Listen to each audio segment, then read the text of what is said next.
Magandang araw! Sama-sama tayong matuto sa Teacher Sal Learning Resource Channel.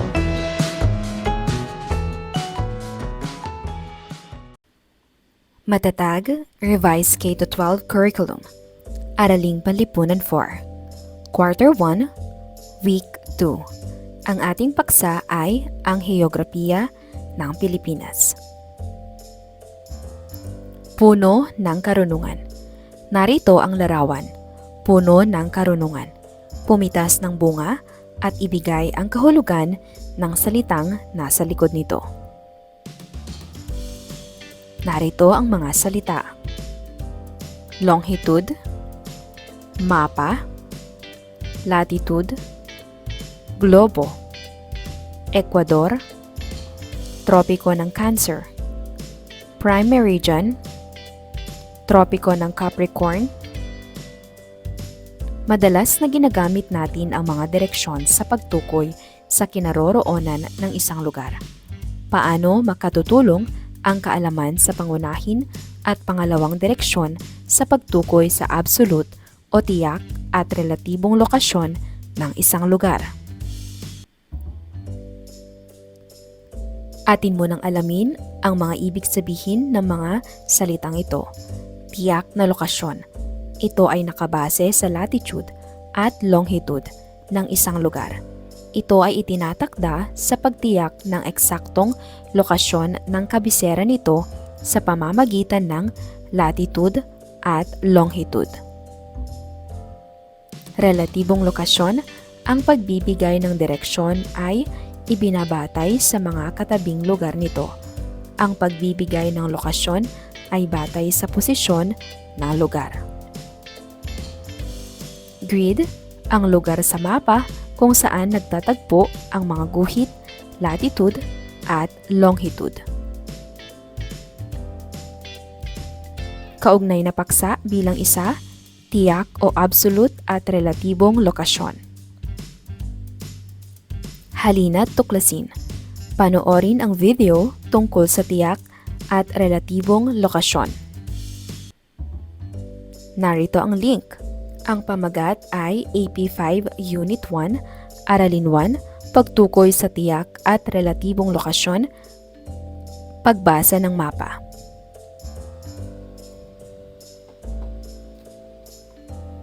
Gamit ang inyong mapa, tukuyin ang tiyak at relatibong lokasyon ng mga sumusunod na bansa.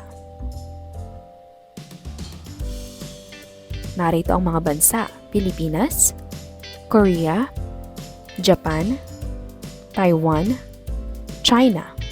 Ibigay ang tiyak na lokasyon at relatibong lokasyon. Narito ang mga kasagutan.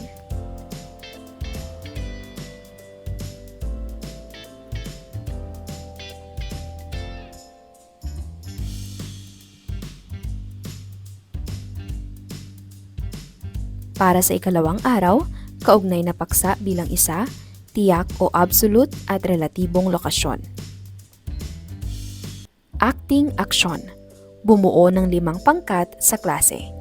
Gumawa ng isang skit tungkol sa pagbibigay ng relatibong lokasyon.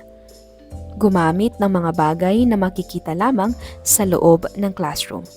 Pagkatapos ng 20 minuto, itanghal ang skit sa harap ng klase. Narito ang template na gagamitin. Para sa ikatlong araw, kaugnay na paksa bilang 2, ang lokasyon ng Pilipinas sa mundo at Asya. Pagmasdan. Tingnan ang larawan ng globo. Makikita dito ang lokasyon ng Pilipinas. Ano ang tawag sa pahalang na guhit na makikita sa globo? Ano naman ang tawag sa nakatayong linya? Ano ang nagagawa ng mga guhit na ito?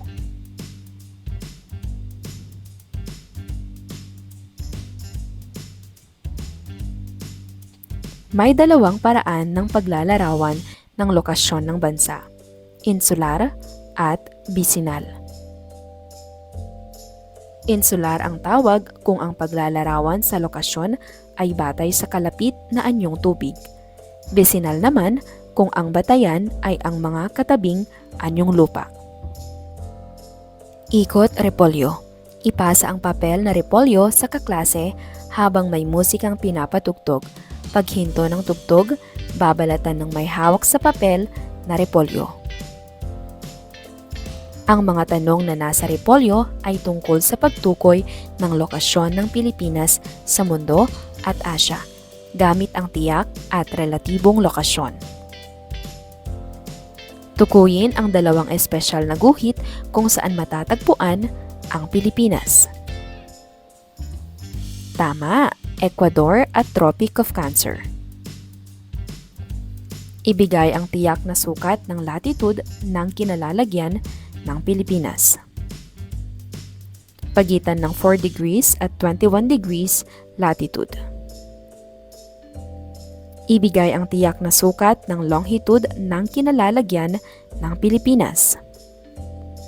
Pagitan ng 116 degrees at 127 degrees longitude.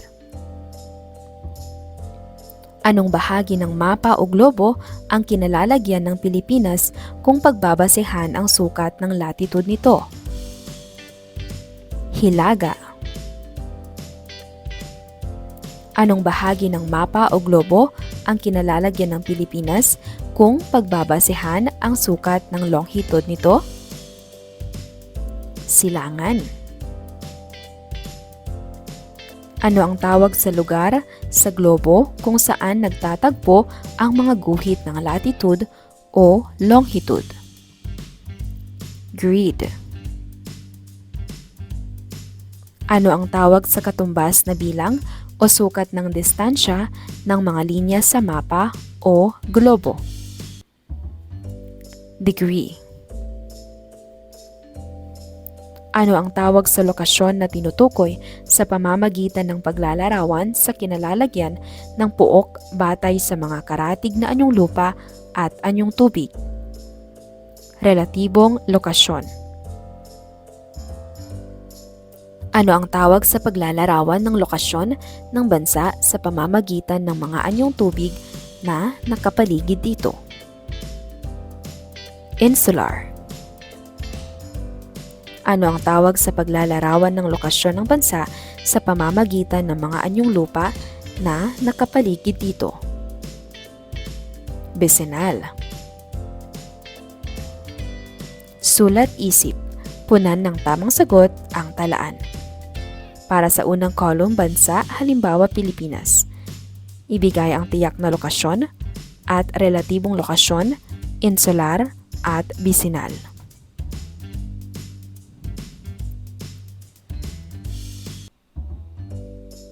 Ibigay ang mga datos para sa bansang China, Malaysia, France, Italy, at Guam. Narito ang mga tamang kasagutan.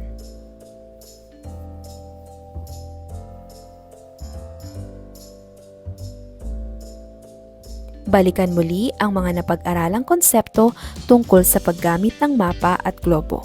Punan ng mga kaisipan ang mga kahon. Tiyak na lokasyon. Ang kahulugan nito ay ang eksaktong kinalalagyan ng isang lugar gamit ang mga guhit ng latitude at longitude.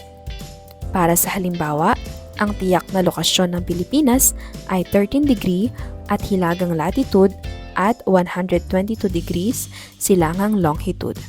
Ang kahalagahan nito, mahalaga ito upang matukoy ang eksaktong lugar sa mapa o globo, lalo na sa nabigasyon, pananaliksik at pagtukoy ng panahon at klima. Para naman sa relatibong lokasyon, kahulugan ang kinalalagyan ng isang lugar batay sa mga nakapaligid na anyong lupa, anyong tubig o bansa. Halimbawa, ang relatibong lokasyon ng Pilipinas ay hilaga ng Indonesia, silangan ng Vietnam at kanluran ng Karagatang Pasipiko. Kahalagahan, mahalaga ito upang maunawaan ang koneksyon ng isang lugar sa mga kalapit nito tulad ng sa kalakalan, kultura at heograpiya. Ano ang naranasan habang ginagawa ang mga gawain sa pagkatuto, lalong-lalo na ang gawain sa pagtukoy ng tiyak at relatibong lokasyon ng isang lugar. Ano ang naramdaman nang nalaman mo kung paano gamitin ang globo at mapa? Ilista ang mga hinihinging datos. Isulat ang sagot sa nakalaang patlang. Ilista ang mga katabing bansa ng Pilipinas at pangunahing lokasyon nito. Mahusay, ito ay Taiwan, Hilaga, Vietnam, Kanluran, Indonesia, Timog, at Malaysia, Timog Kanluran. Ilista ang mga anyong tubig na nakapaligid sa Pilipinas at pangunahing lokasyon nito. Karagatang Pasipiko, Silangan. Dagat ng Pilipinas, Hilaga. Dagat Celebes, Timog. Dagat Kanlurang Pilipinas, Kanluran. Sagutin ang sumusunod na tanong batay sa iyong natutuhan sa araling ito. Bakit mahalaga ang mga batayang kaalaman sa direksyon? Upang matukoy ang tamang kinalalagyan ng isang lugar. Paano nakatutulong ang mga likhang isip na guhit sa globo at mapa upang matukoy ang lokasyon ng isang puok? Tinutukoy nito ang eksaktong lugar gamit ang latitude at longitude. Ano ang pagkakaiba ng lokasyong insular sa lokasyong bisinal? Ang insular ay batay sa mga anyong tubig. Ang bisinal ay batay sa mga karatig bansa. Ano ang pagkakaiba ng tiyak na lokasyon sa relatibong lokasyon? Ang tiyak ay eksaktong sukat ng latitude at longitude. Ang relatibo ay batay sa kalapit na lugar. Bakit mahalagang makapagbigay ng tamang lokasyon ng isang lugar? Para madaling makita, mapuntahan at matukoy ang kinalalagyan